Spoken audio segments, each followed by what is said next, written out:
Public speculation spilled over into conspiracy theory this week over the status of the Princess of Wales, who hasn't been seen in public since Christmas Day.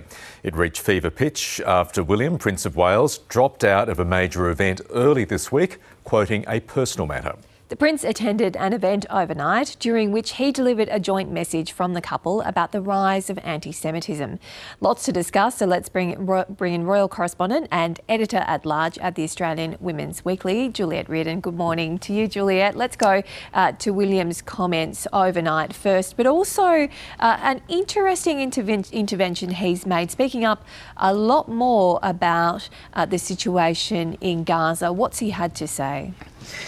Yeah, well, last week, Prince William put out this statement, quite an unprecedented statement, actually. He spoke out against the fighting in Gaza. He called for the conflict to end as soon as possible. Now, he did stop short of calling for an immediate ceasefire, which is, of course, what is being discussed in the various Houses of Parliament around the world. But he did speak about the terrible human cost of the conflict in the Middle East. He spoke as a father, he spoke as a humanitarian, but some have criticised him for straying into the political world in making this statement. And it is pretty unprecedented to have a statement like this from a member of the royal family whilst that particular topic is being discussed in Parliament.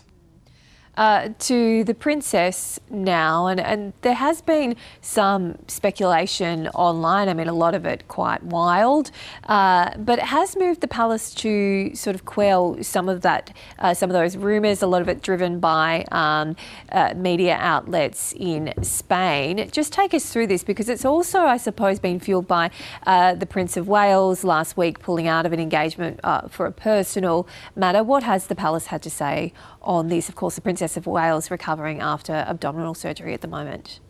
Yes, well, we were all surprised when Prince William pulled out of the.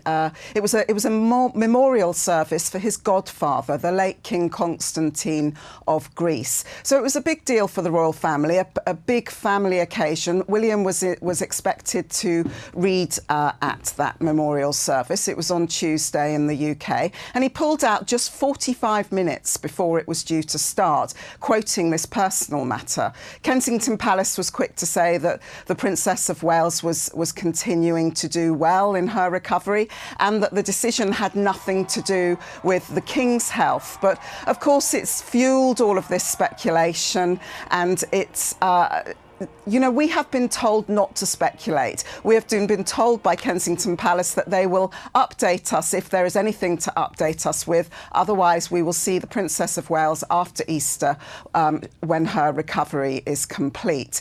But of course, it has fuelled speculation. I think we need to leave the Princess of Wales to recover in peace. You rarely hear about private health matters of the royal family. Of course, over on the other side, we have the King telling us quite a lot about his health and delivering pictures regularly. So sort of different messages coming from Buckingham Palace and Kensington Palace there. Yeah, well, look, in the age of online, I doubt we're going to see some of that speculation die down. Juliet Reardon, it's always wonderful to talk to you. Thanks very much for your time this morning.